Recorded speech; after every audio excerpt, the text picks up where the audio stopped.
Repressed memories? Captain Sulu? I think I'm having a flashback. To the 90s? This is a review of the Star Trek Voyager episode Flashback. If you have not seen this episode and you don't want to know what happens in it, be warned. Spoilers beyond this point. Flashback is one of 2 episodes produced to pay tribute to Star Trek the original series in 1996, the 30th year of the franchise. The other one, Deep Space Nine's Trials and Tribulations, I reviewed last time.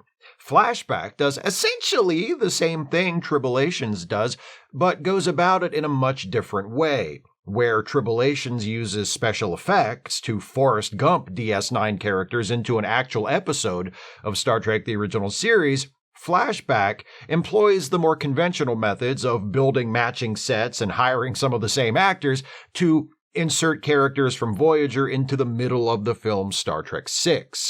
Sort of. Let's talk about what happens in the episode. Neelix bullies Tuvok into trying some fancy grapefruit juice and then burns Tuvok's breakfast, but is saved from the Vulcan death grip by an urgent page to the bridge from Captain Janeway. They've discovered a pretty blue nebula rich in the element ceruleum, a highly combustible but versatile energy source. But before they can get too excited about it, Tuvok has an episode and has to go to sickbay. Shaking hands, dizziness, disorientation.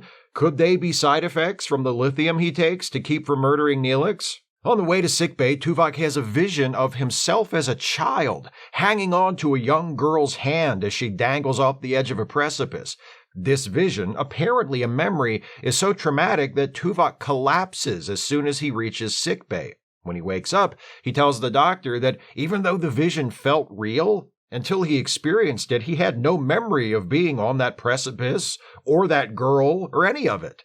The doctor says, well, this is Star Trek, so who knows what the hell is actually wrong with you, but it sounds like a repressed memory. Tuvok continues to experience symptoms, and eventually the doctor calls in Captain Janeway. It seems that Vulcans really don't handle repressed memories well, and the only way to treat Tuvok is for him to undergo a mind meld with someone he trusts so he can process the repressed memory and integrate it into his conscious mind.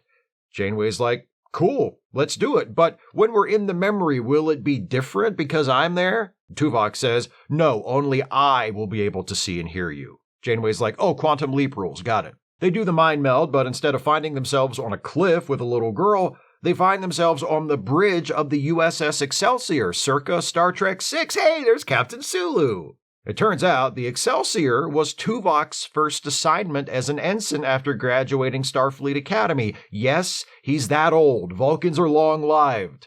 Has he had work done? Is he dyeing his hair? I don't know, and frankly, it's none of our business.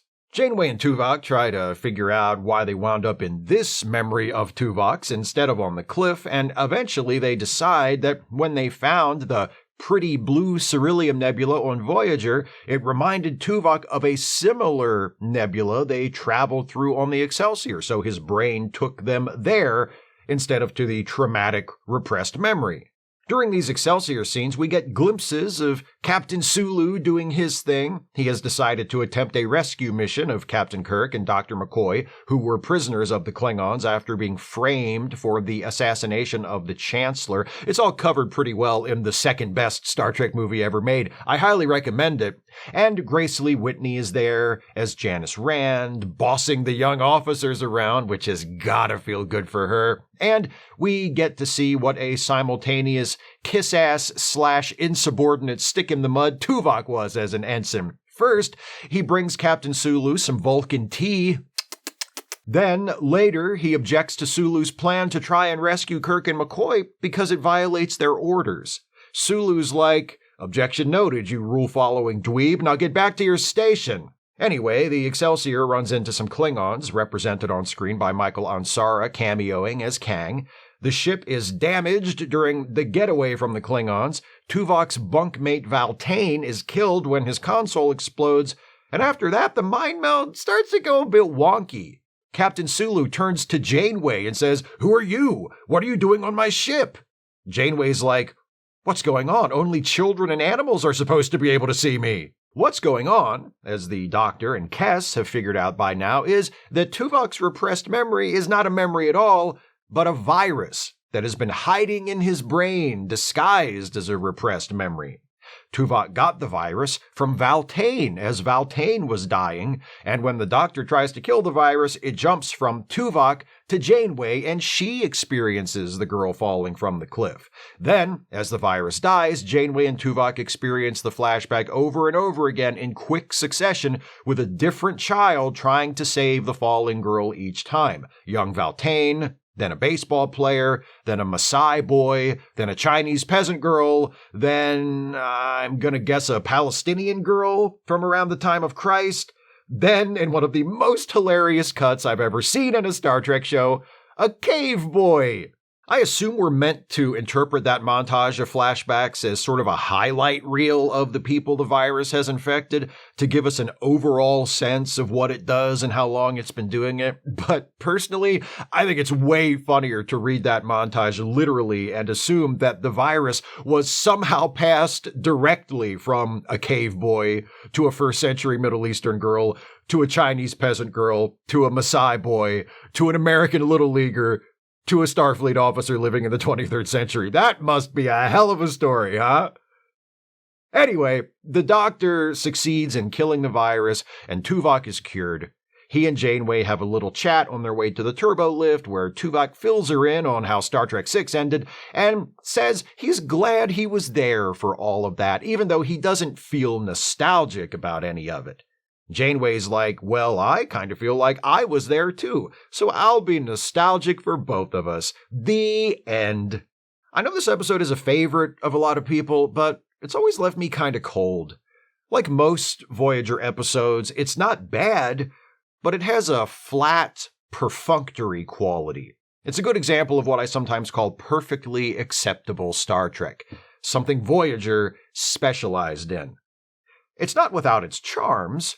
Once again, as was the case with TNG's Relics, which I reviewed a few videos ago, I can't help but notice and appreciate the fact that the characters in this episode are written like people who live in the Star Trek universe, not fans who have been obsessively watching Star Trek all their lives.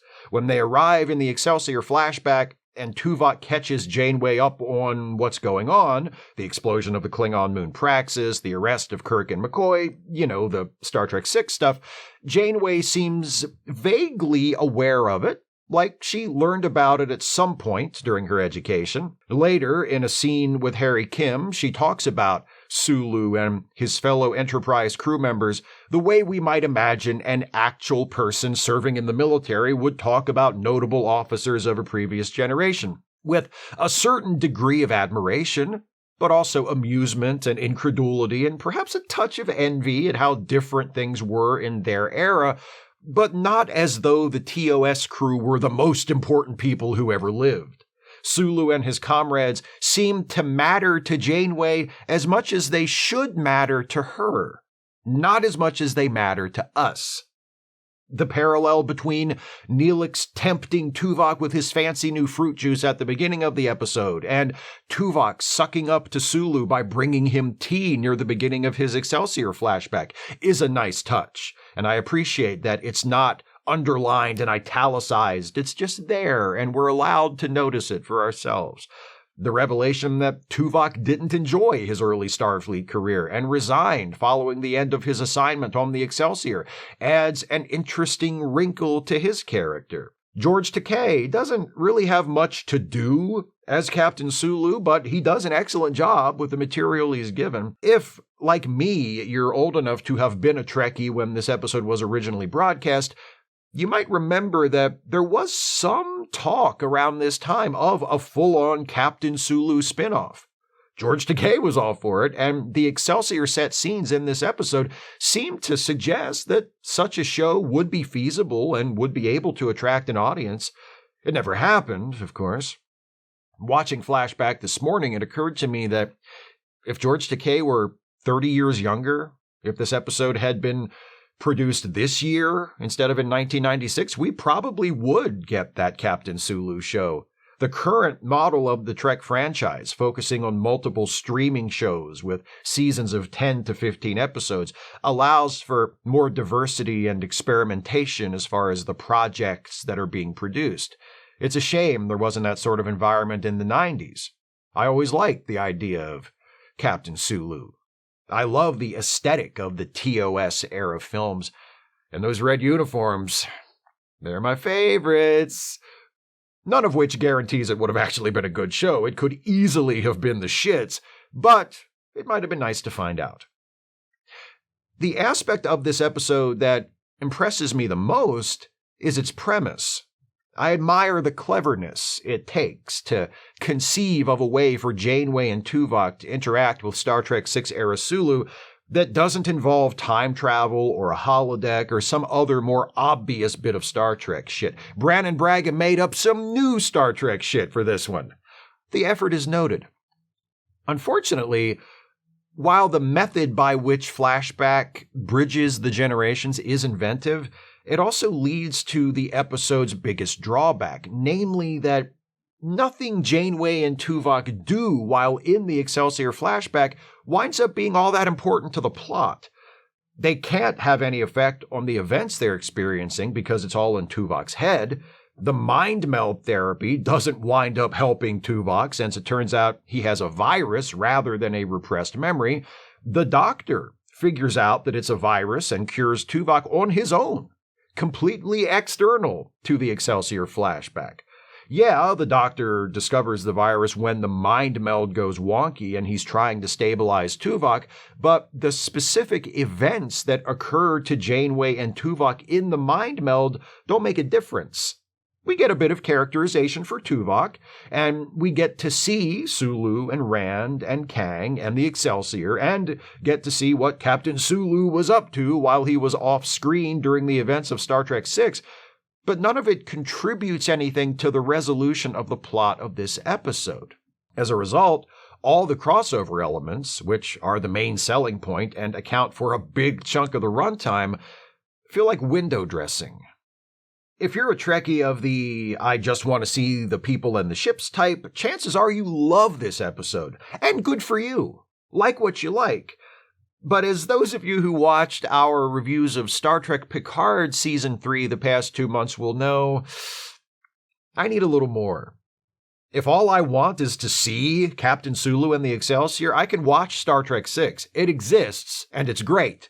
If you're going to show me Captain Sulu and the Excelsior again, I'd like it to be part of a new story that is good and compelling and feels creatively justified in its own right. Like Star Trek VI. Flashback is well executed in some respects, but it never quite gets there in terms of story.